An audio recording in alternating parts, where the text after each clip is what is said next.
ਜਿਹੜੀ ਫੈਮਿਲੀ ਨੇ ਘਰ ਬਣਾਇਆ ਸੀ ਨਾ ਉਹਨੂੰ ਪਤਾ ਸੀ ਕਿ ਅਸੀਂ ਇੱਥੇ ਹੀ ਰਹਿਣਾ, ਇੱਥੇ ਕੁੜੀਆਂ ਦੇ ਵਿਆਹ ਕਰਾਂਗੇ, ਇੱਥੇ ਹੀ ਆਪਣੇ ਬੱਚੇ ਪੜ੍ਹਾਵਾਂਗੇ। ਤੇ ਫਿਰ ਜਦੋਂ ਮੁਸਲਮਾਨ ਉੱਜੜ ਕੇ ਇੰਡੀਆ ਵਾਲੇ ਹਿੱਸੇ 'ਚ ਪਾਕਿਸਤਾਨ 'ਚ ਆਏ, ਜਾਂ ਹਿੰਦੂ ਸਿੱਖ ਖੱਤਰੀ ਜਾਂ ਜਿਹੜੇ ਵੀ ਮਜ਼ਾਹਬ ਦੇ ਲੋਕ ਸਨ, ਜੈਨ, ਉਹ ਇਹ ਘਰ ਆਪਣੇ ਛੱਡ ਕੇ ਤੇ ਇੰਡੀਆ ਚਲੇ ਗਏ। ਦੀਵਾਰਾਂ ਜਾਲੇ ਲੱਗੇ ਅੰਦਰ ਹੈ, ਤੁਸੀਂ ਦੇਖੋ ਜਾਲੇ ਰਾਈਟ ਸਾਈਡ ਤੇ, ਇਹ ਜਾਲੇ ਹਰ ਪਾਸੇ ਲੱਗੇ। ਆਪਣੇ ਦੌਰ ਦਾ ਉਹਦਾ ਬਣਾਇਆ ਇਹ ਸ਼ਾਹਕਾਰ, ਤੁਸੀਂ ਚੈੱਕ ਕਰੋ ਕਿਆ ਖੂਬਸੂਰਤ ਮਕਾਨ ਸੀ। ਤੇ ਇਹ ਜਨਾਬ ਇੱਕ ਦੁਕਾਨ ਹੈ, ਇਹ ਦਰਵਾਜ਼ਾ ਵੀ ਇਹਦਾ ਹੁਣ ਟੁੱਟ ਗਿਆ ਤੇ ਅੰਦਰੋਂ ਵੀ ਤੁਹਾਨੂੰ ਵਿਊ ਵਿਖਾਣੇ, ਲੇਕਿਨ ਪਹਿਲਾਂ ਤੁਸੀਂ ਬਾਹਰ ਦੇਖੋ। अस्सलाम वालेकुम दोस्तों, मैं औरंगजेब बेग और इस ਵੇਲੇ ਮੌਜੂਦ ਹਾਂ ਪਸਰੂਰ ਬਾਜ਼ਾਰ ਦੇ ਵਿੱਚ, ਮੇਨ ਬਾਜ਼ਾਰ। ਜਿਸ ਤਰ੍ਹਾਂ ਕਿ ਤੁਹਾਨੂੰ ਪਤਾ ਹੈ ਕਿ ਸਾਰਾ ਬਾਜ਼ਾਰ ਹੀ ਹਿੰਦੂ ਖੱਤਰੀਆਂ ਦਾ ਹੁੰਦਾ ਸੀ, ਔਰ 1947 ਦੀ ਜਦੋਂ ਪਾਰਟੀਸ਼ਨ ਹੋਈ ਤੇ ਫਿਰ ਉਹ ਸਭ ਕੁਝ ਛੱਡ ਕੇ ਚਲੇ ਗਏ। ਉਸ ਤੋਂ ਬਾਅਦ ਫਿਰ ਇਹ ਮੁਸਲਮਾਨ ਜਿਹੜੇ ਇੱਥੇ ਸਨ, ਖਾਓ ਮੁਹਾਜਰ ਸਨ ਜਾਂ ਮੁਕਾਮੀ ਸਨ, ਉਹ ਇਸ ਵੇਲੇ ਇੱਥੇ ਬਿਜ਼ਨਸ ਕਰ ਰਹੇ ਨੇ। ਤੇ ਇਹ ਇੱਕ ਐਸੀ ਦੁਕਾਨ ਹੈ, ਐਸੀ ਇੱਥੇ ਇਮਾਰਤ ਹੁੰਦੀ ਸੀ ਜਿਹੜੀ ਇਸ ਵੇਲੇ ਡਿਮੋਲਿਸ਼ ਹੋ ਰਹੀ ਹੈ ਔਰ ਤਕਰੀਬਨ ਨਾਕਾਬਲੇ ਇਸਤੇਮਾਲ ਹੈ, ਟੁੱਟ ਫੁੱਟ ਦਾ ਸ਼ਿਕਾਰ ਹੈ ਔਰ ਬਿਲਕੁਲ ਬੰਦ ਹੋ ਚੁੱਕੀ ਹੈ।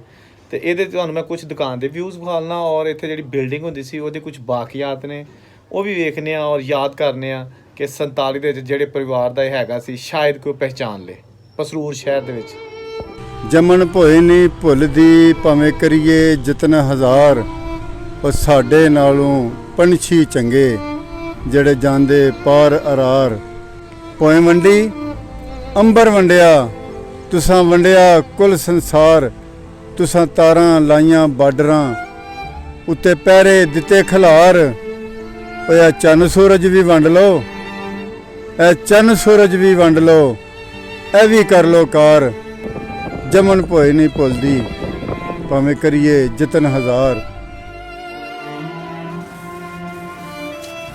ਦੋਸਤੋ ਇਹ ਹੈਗਾ ਪਸਰੂਰ ਸ਼ਹਿਰ ਦਾ ਬਾਜ਼ਾਰ, ਠੀਕ ਹੈ ਨਾ। ਤੇ ਉੱਥੇ ਇਹ ਪੁਰਾਣਾ 1947 ਤੋਂ ਪਹਿਲੇ ਦਾ ਬਣਿਆ ਸ਼ਾਹਕਾਰ ਅੱਜ ਟੁੱਟਣਾ ਸ਼ੁਰੂ ਹੋ ਗਿਆ। ਇਹ ਜਨਾਬ ਖਾਲੀ ਪਲਾਟ, ਇੱਥੇ ਘਰ ਹੁੰਦਾ ਸੀ ਬੜਾ ਵੱਡਾ ਡਬਲ ਸਟੋਰੀ, ਤੇ ਇਹ ਹੁਣ ਜਿਹੜਾ ਨਾ ਟੁੱਟਣਾ ਸ਼ੁਰੂ ਹੋ ਗਿਆ, ਖੰਡਰ ਰਹਿ ਗਏ। ਥੱਲੇ ਦੁਕਾਨਾਂ ਸਨ ਖੱਤਰੀਆਂ ਦੀਆਂ ਤੇ ਉੱਤੇ ਉਹਨਾਂ ਦੀ ਰਿਹਾਇਸ਼ ਸੀ। ਤੇ ਇਹ ਦੁਕਾਨਾਂ ਅੱਜ ਵੀ ਮੌਜੂਦ ਨੇ। ਬੇਬਸੀ ਦੀ ਤਸਵੀਰ ਬਣੀਆਂ, ਜਿਨ੍ਹਾਂ ਦਾ ਪਰਿਵਾਰ ਇੱਥੋਂ ਚਲਾ ਗਿਆ, ਇੱਥੇ ਉਹ ਯਾਦਾਂ ਹੀ ਛੱਡ ਗਿਆ। ਦੇਖੋ ਤੁਸੀਂ ਪੁਰਾਣੀ ਛੋਟੀ ਇੱਟ ਜਿਹੜੀ ਹੈ ਰਾਈਟ ਸਾਈਡ ਤੇ, ਪੁਰਾਣਾ ਕੌਲਾ ਤੇ ਲੈਫਟ ਸਾਈਡ ਤੇ ਛੋਟੀ ਇੱਟ ਤੁਹਾਨੂੰ ਹਰ ਜਗ੍ਹਾ ਨਜ਼ਰ ਆ ਰਹੀ ਹੈ। ਉੱਤੇ ਪਲਸਤਰ ਹੋਇਆ ਸੀ ਪਾਰਟੀਸ਼ਨ ਤੋਂ ਬਾਅਦ। ਤੇ ਇਹ ਜਨਾਬ ਇੱਕ ਦੁਕਾਨ ਹੈ, ਇਹ ਦਰਵਾਜ਼ਾ ਵੀ ਇਹਦਾ ਹੁਣ ਟੁੱਟ ਗਿਆ ਤੇ ਅੰਦਰੋਂ ਵੀ ਤੁਹਾਨੂੰ ਵਿਊ ਵਿਖਾਣੇ, ਲੇਕਿਨ ਪਹਿਲਾਂ ਤੁਸੀਂ ਬਾਹਰ ਦੇਖੋ ਕਿ ਇਹ ਵੀ ਕਿਸੇ ਸੁਨਾਰ ਦੀ ਦੁਕਾਨ ਹੁੰਦੀ ਸੀ, ਸੁਨਿਆਰਾ ਖੱਤਰੀ ਦੀ ਹੁੰਦੀ ਸੀ, ਤੇ ਜਿਊਲਰੀ ਦੀਆਂ ਦੁਕਾਨਾਂ ਹੁੰਦੀਆਂ ਸਨ। ਤੇ ਅੱਜ ਤੁਸੀਂ ਵੇਖੋ ਕਿ ਫੱਟੇ ਵੀ ਟੁੱਟ ਗਏ ਨੇ। ਅੱਛਾ, ਇਹ ਅੰਦਰ ਤੁਸੀਂ ਚੈੱਕ ਕਰੋ, ਉਹ ਹਲੇ ਵੀ ਲੈਫਟ ਸਾਈਡ ਤੇ ਕੋਈ ਬੋਰਡ ਲੱਗਿਆ ਤਾਂ ਹਾਰ ਸੋਨੇ ਦੇ, ਕਿਉਂਕਿ ਜਿਹੜਾ ਮੁਸਲਮਾਨ ਇੱਥੇ ਜਿੰਨੇ ਦੁਕਾਨ ਪਾਈ ਸੀ ਉਹ ਵੀ ਸੋਨੇ ਦੀ ਹੀ ਫਿਰ ਪਾਈ ਸੀ। ਚੁਗਾਠਾਂ, ਦੀਵਾਰਾਂ, ਜਾਲੇ ਲੱਗੇ ਅੰਦਰ ਹੈ, ਤੁਸੀਂ ਦੇਖੋ ਜਾਲੇ ਰਾਈਟ ਸਾਈਡ ਤੇ, ਇਹ ਜਾਲੇ ਹਰ ਪਾਸੇ ਲੱਗੇ। ਆਪਣੇ ਦੌਰ ਦੀ ਬਿਹਤਰੀਨ ਵੱਡੀ ਦੁਕਾਨ, ਉੱਤੇ ਕੜੀਆਂ ਪਈਆਂ ਲੱਕੜਾਂ। ਤੇ ਇਹ ਪਿੱਛੇ ਹੋਰ ਇੱਕ ਅੱਗੇ ਦਰਵਾਜ਼ਾ ਸੀ, ਇੱਕ ਹਾਲ ਤੇ ਪਿੱਛੇ ਕੋਠਰੀ ਨਵਾਂ ਦੁਕਾਨ ਸੀ। ਤੇ ਇਹ ਜਨਾਬ ਹੁਣ ਤੁਹਾਨੂੰ ਵਿਖਾਲਦੇ ਆ ਇਸ ਸਾਈਡ ਤੋਂ। ਇਹ ਦੇਖੋ, ਇਹ ਘਰ ਹੈਗਾ ਦੁਕਾਨਾਂ ਦੇ ਨਾਲ, ਇਹਦਾ ਦਰਵਾਜ਼ਾ ਪਰੋਂ ਨਿਕਲਦਾ ਹੁੰਦਾ ਸੀ, ਉਹ ਉੱਤੇ ਦਰਵਾਜ਼ਾ ਲੱਗਾ ਲੈਫਟ ਸਾਈਡ ਤੇ। ਤੇ ਇਹ ਇੱਕ ਕਮਰਾ ਟੁੱਟ ਗਿਆ, ਖੋਲਾ ਬਣ ਗਿਆ ਜੀ। ਜਿਹੜੀ ਫੈਮਿਲੀ ਨੇ ਬੜੇ ਚਾਵਾਂ ਨਾਲ ਘਰ ਬਣਾਇਆ ਸੀ, ਇੱਕ ਐਜ ਖੋਲਾ ਬਣ ਗਿਆ। ਉਸ ਹਿੰਦੂ ਫੈਮਿਲੀ ਆਪਣੇ ਦੌਰ ਦਾ ਉਹਦਾ ਬਣਾਇਆ ਇਹ ਸ਼ਾਹਕਾਰ, ਤੁਸੀਂ ਚੈੱਕ ਕਰੋ ਕਿਆ ਖੂਬਸੂਰਤ ਮਕਾਨ ਸੀ, ਅੱਜ ਤਬਾਹ ਹੋ ਗਿਆ। ਦੋਸਤੋ ਮੈਂ ਹਮੇਸ਼ਾ ਕਹਿੰਦਾ ਹੁੰਦਾ ਕਿ ਜਿਹੜੀ ਫੈਮਿਲੀ ਨੇ ਘਰ ਬਣਾਇਆ ਸੀ ਨਾ ਉਹਨੂੰ ਪਤਾ ਸੀ ਕਿ ਅਸੀਂ ਇੱਥੇ ਹੀ ਰਹਿਣਾ, ਇੱਥੇ ਕੁੜੀਆਂ ਦੇ ਵਿਆਹ ਕਰਾਂਗੇ, ਇੱਥੇ ਹੀ ਆਪਣੇ ਬੱਚੇ ਪੜ੍ਹਾਵਾਂਗੇ। ਤੇ ਫਿਰ ਜਦੋਂ ਮੁਸਲਮਾਨ ਉੱਜੜ ਕੇ ਇੰਡੀਆ ਵਾਲੇ ਹਿੱਸੇ 'ਚ ਪਾਕਿਸਤਾਨ 'ਚ ਆਏ, ਜਾਂ ਹਿੰਦੂ ਸਿੱਖ ਖੱਤਰੀ ਜਾਂ ਜਿਹੜੇ ਵੀ ਮਜ਼ਾਹਬ ਦੇ ਲੋਕ ਸਨ, ਜੈਨ, ਉਹ ਇਹ ਘਰ ਆਪਣੇ ਛੱਡ ਕੇ ਤੇ ਇੰਡੀਆ ਚਲੇ ਗਏ। ਪਾਰਟੀਸ਼ਨ ਤੇ ਹੋ ਗਈ, ਲੇਕਿਨ ਉਹ ਬੜੇ ਜਿਹੜੇ ਨਾ ਫੈਮਲੀਆਂ ਨੂੰ ਡਿਸਟਰਬ ਕਰ ਗਈ। ਇਹ ਕੁੰਡੀਆਂ ਜਿਹੜੀ ਫੈਮਿਲੀ ਫਾੜ ਕੇ ਕੁੰਡੀਆਂ ਖੋਲ੍ਹਦੇ ਹੋਣੇ ਨੇ। ਇਹ ਕਮਰੇ ਜਿਨ੍ਹਾਂ 'ਚ ਉਹਨਾਂ ਦਾ ਸਮਾਨ ਪਿਆ ਹੋਣਾ ਹੈ, ਇਹ ਦਰਵਾਜ਼ੇ, ਇਹ ਖਿੜਕੀਆਂ ਅੱਜ ਬੇਬਸੀ ਦੀ ਤਸਵੀਰ ਬਣੀਆਂ ਖੋਲਾ ਬਣ ਗਈਆਂ ਨੇ। ਜਿੱਥੇ ਕਦੀ ਖੁਸ਼ੀਆਂ ਸਨ, ਜਿੱਥੇ ਕਦੀ ਹਾਸੇ ਸਨ, ਕਿਉਂਕਿ ਖਾਂਦੇ ਪੀਂਦੇ ਲੋਕ ਸਨ, ਇਹ ਕੋਈ ਗਰੀਬ ਨਹੀਂ ਸਨ। ਇਹ ਵੇਖੋ ਤੁਸੀਂ ਦਰਵਾਜ਼ੇ ਤੇ ਇਹ ਚੈੱਕ ਕਰੋ ਅਲਮਾਰੀ, ਇਹ ਪਤਾ ਨਹੀਂ ਕੀ ਕੁਛ ਇੱਥੇ ਉਹਨਾਂ ਨੇ ਰੱਖਿਆ, ਉਹਨਾਂ ਦੀਆਂ ਕੁੜੀਆਂ ਨੇ, ਉਹਨਾਂ ਦੇ ਬੱਚਿਆਂ ਨੇ, ਉਹਨਾਂ ਦੇ ਬਜ਼ੁਰਗਾਂ ਨੇ, ਇੱਥੇ ਉਹਨਾਂ ਦਾ ਸਮਾਨ ਪਿਆ ਹੋਣਾ। ਸਭ ਕੁਝ ਛੱਡ ਛਡਾ ਕੇ ਫਿਰ ਇੱਥੋਂ ਨਾ, ਤੇ ਜਿਹੜਾ ਕੋਈ ਸੋਨਾ ਲੱਭਾ ਜਾਂ ਪੈਸਾ ਸੀ ਆਪਣਾ ਖੱਤਰੀਆਂ ਦੇ ਕੋਲ, ਉਹ ਲੈ ਕੇ ਚਲੇ ਗਏ। ਕਿਉਂਕਿ ਜਦੋਂ ਪਾਰਟੀਸ਼ਨ ਹੋਈ ਹੈ ਨਾ, ਤੇ ਉਦੋਂ ਜਿਹੜੇ ਖੱਤਰੀ ਸਨ ਨਾ, ਉਹ ਪਾਰਟੀਸ਼ਨ ਤੋਂ ਕੁਝ ਚੰਦ ਹਫ਼ਤੇ ਪਹਿਲੇ ਚਲੇ ਗਏ ਸਨ। ਉਹਨਾਂ ਨੂੰ ਪਤਾ ਲੱਗ ਗਿਆ ਸੀ ਕਿ ਪਾਰਟੀਸ਼ਨ ਦਾ ਰੌਲਾ ਪੈ ਗਿਆ, ਤੇ ਅਗਰ ਪਾਰਟੀਸ਼ਨ ਹੋ ਗਈ ਤੇ ਫਿਰ ਸਾਡੇ ਕੋਲ ਕੁਝ ਨਹੀਂ ਲਿਆ ਜਾਣਾ। ਉਹ ਸਭ ਕੁਝ ਆਪਣਾ ਲੈ ਕੇ ਨਾ, ਨਕਦੀ ਤੇ ਸੋਨਾ, ਉਹ ਚਲੇ ਗਏ ਸਨ। ਕੁਝ ਰਹਿ ਵੀ ਗਏ, ਤੇ ਸਿੱਖ ਸਭ ਤੋਂ ਆਖਰ ਤੇ ਗਏ ਸਨ। ਤੇ ਫਿਰ ਉਦੋਂ ਲੜਾਈਆਂ ਝਗੜੇ ਸ਼ੁਰੂ ਹੋ ਗਏ, ਤੇ ਇਹ ਜਨਾਬ ਖੋਲਾ ਬਣ ਗਿਆ ਚੁਬਾਰਾ। ਓਹ ਕਿੱਥੇ ਗਏ ਉਹ ਲੋਕ, ਕਿੱਥੇ ਗਏ ਲੋਕ ਜਿਨ੍ਹਾਂ ਨੇ ਇੱਟਾਂ ਲਾਈਆਂ ਨੇ ਇੱਥੇ? ਉਹ ਮਿਸਤਰੀ, ਉਹ ਰਾਜ, ਉਹ ਭੱਠਿਆਂ 'ਤੇ ਕੰਮ ਕਰਨ ਵਾਲੇ ਜਿਨ੍ਹਾਂ ਭੱਠਿਆਂ 'ਤੇ ਇੱਟਾਂ ਬਣੀਆਂ ਨੇ। ਤੁਸੀਂ ਇਹਨੂੰ ਥੋੜ੍ਹਾ ਜਿਹਾ ਡੀਪਲੀ ਦੇਖੋ ਤੇ ਤੁਹਾਡੇ ਰੂਕੜੇ ਖੜੇ ਹੋ ਜਾਣਗੇ। ਮੈਂ ਜਦੋਂ ਇਹਨਾਂ ਇਹਨਾਂ ਚੀਜ਼ਾਂ ਤੇ ਆਉਂਦਾ ਨਾ, ਤੇ ਮੈਨੂੰ ਬੜਾ ਮੈਂ ਮਾਜ਼ੀ 'ਚ ਚਲਾ ਜਾਂਦਾ। ਮੈਂ ਸਮਝਦਾ ਕਿ ਯਾਰ ਜਿਹੜੀ ਫੈਮਿਲੀ ਇੱਥੇ ਰਹਿੰਦੀ ਹੋਏਗੀ, ਉਹਦੇ 'ਤੇ ਕੀ ਬੀਤੀ ਹੋਏਗੀ ਜਦੋਂ ਉਹਦੇ ਵੱਡਿਆਂ ਨੇ, ਬਜ਼ੁਰਗਾਂ ਨੇ ਆਖਿਆ ਨਾ ਕਿ ਕੁੜੀਓ ਛੇਤੀ ਕਰੋ, ਇਹ ਦੀਵਾਰ ਛੱਡਣੀਆਂ ਨੇ, ਇੱਧਰੋਂ ਦੀਵਾਰ ਛੱਡ ਕੇ ਜਾਣਾ ਹੈ। ਇਹ ਉਹ ਹੀ ਜਾਣਦੇ ਨੇ। ਅੱਛਾ, ਹੁਣ ਦੁਕਾਨ 'ਚ ਤੁਹਾਨੂੰ ਲੈ ਕੇ ਚੱਲਣਾ। ਇਹ ਘੜੀਆਂ ਬਣੀਆਂ ਨੇ ਪੁਰਾਣੇ ਜ਼ਮਾਨੇ ਦੀਆਂ, ਦੇਖੋ ਜੀ। ਇਹ ਤਕਰੀਬਨ ਇਹਨੂੰ ਕੋਈ 150 ਸਾਲ ਤੋਂ ਵੀ ਜ਼ਿਆਦਾ ਹੋ ਗਿਆ, ਕਿਉਂਕਿ ਛੋਟੀ ਇੱਟ ਦੇ ਅੰਦਰ ਲੱਗੀ, ਬਾਹਰ ਲੱਗੀ ਹੈ, ਤੇ ਇੱਥੇ ਲੱਗੀ ਅੰਦਰ ਵੱਡੀ ਇੱਟ।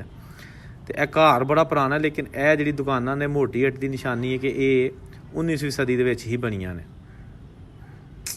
ਇਹ ਚੈੱਕ ਕਰੋ। ਇਹ ਮੈਂ ਅੰਦਰ ਖੋਲੇ ਵਾਲੀ ਸਾਈਡ ਤੋਂ, ਤੇ ਇਹ ਦੁਕਾਨ ਦਾ ਦਰਵਾਜ਼ਾ ਬਾਹਰ ਨੂੰ ਖੋਲ੍ਹਦਾ, ਜਿਹੜਾ ਆਲਰੇਡੀ ਤੁਹਾਨੂੰ ਮੈਂ ਦਿਖਾ ਚੁੱਕਿਆ ਬਾਹਰੋਂ ਵੀਡੀਓ ਦੇ ਸ਼ੁਰੂ 'ਚ। ਅੱਛਾ, ਇਹ ਮੇਰਾ ਖਿਆਲ ਕੌਲਾ ਟੁੱਟ ਗਿਆ। ਇਹ ਉੱਤੇ ਜਿਹੜਾ ਬਣਿਆ ਸੀ ਨਾ, ਜਿਹੜਾ ਹੈਗਾ ਇੱਕ ਛੱਤ ਦਾ, ਇੱਕ ਇਹ ਦੇਖੋ ਨਾ ਛੋਟੀ ਇੱਟ, ਨਾਨਕਸ਼ਾਹੀ ਇੱਟ। ਇਹ ਦੇਖੋ ਪੁਰਾਣੇ ਬਾਲੇ, ਅਸਲ ਦਿਹਾਰੀ ਬਾਲੇ ਨੇ ਜੀ, ਜਿਹੜੇ ਹੁਣ ਤੱਕ ਮਹਿਫੂਜ਼ ਨੇ। ਚੈੱਕ ਕਰੋ। ਜਦੋਂ ਛੱਤਾਂ ਪਈਆਂ ਹੋਣੀਆਂ ਨੇ, ਉਸ ਤੋਂ ਬਾਅਦ ਫਿਰ ਦੁਕਾਨ ਦੇ ਵਿੱਚ ਕੰਮ ਸ਼ੁਰੂ ਕੀਤਾ ਹੋਣਾ, ਕਾਰੋਬਾਰ। ਇਹ ਆਲਿਆਂ ਦੇ ਵਿੱਚ ਉਹਨਾਂ ਦਾ ਸਮਾਨ ਪਿਆ ਹੋਣਾ, ਜਿਹੜਾ ਵੀ ਦੁਕਾਨ ਕਰਦਾ ਰਿਹਾ ਗਿਆ ਇੱਥੇ। ਖੱਤਰੀ ਖਾਨਦਾਨ, ਹਿੰਦੂ ਫੈਮਿਲੀ ਤੋਂ ਤਾਲੁਕ ਸੀ। ਪਸਰੂਰ 'ਚ ਜੈਨ ਬਹੁਤ ਜ਼ਿਆਦਾ ਸਨ, ਔਰ ਬਹੁਤ ਠੀਕ ਠਾਕ ਅਮੀਰ ਤਰੀਨ ਜੈਨ ਸਨ ਪਸਰੂਰ ਸ਼ਹਿਰ 'ਚ। ਇਹ ਦੇਖੋ ਜੀ, ਇਹ ਵੀ ਇੱਕ ਛੋਟੀ ਜਿਹੀ ਅਲਮਾਰੀ ਹੈ, ਦੋ ਖਾਨਿਆਂ ਵਾਲੀ। ਤੇ ਇਹ ਹੁਣ ਤੁਹਾਨੂੰ ਥੋੜ੍ਹਾ ਜਿਹਾ ਮੈਂ ਵਿਖਾ ਲਣਾ ਇੱਥੇ। ਇਹ ਦੇਖੋ, ਇਹ ਇੱਟਾਂ ਨੇ ਨਾ ਉੱਤੇ, ਇਹ ਚਗਾੜ ਜਿਹੜੀ ਹੈ ਨਾ, ਇਹ ਇੱਟਾਂ ਦੇ ਨਾਲ ਇੱਥੇ ਜੁੜੀ ਹੁੰਦੀ ਸੀ। ਜਿਸ ਤਰ੍ਹਾਂ ਲੈਂਟਰ ਨਹੀਂ ਪਿਆ, ਉਹ ਚਗਾੜ ਥੱਲੇ ਪੈ ਗਈ, ਕੁੱਬ ਨਿਕਲ ਆਇਆ, ਲੇਕਿਨ ਇੱਟਾਂ ਉੱਥੇ ਦੀਆਂ ਉੱਥੇ ਖਲੋ ਗਈਆਂ ਨੇ। ਹਾਲਾਂਕਿ ਕੋਈ ਇਹਦੇ ਨਾਲ ਕੋਈ ਬੜਾ ਲੰਮਾ ਚੌੜਾ ਸਰੀਆ ਜਾਂ ਕੋਈ ਸੀਮੈਂਟ ਨਹੀਂ ਇਹਨੂੰ ਲੱਗਾ।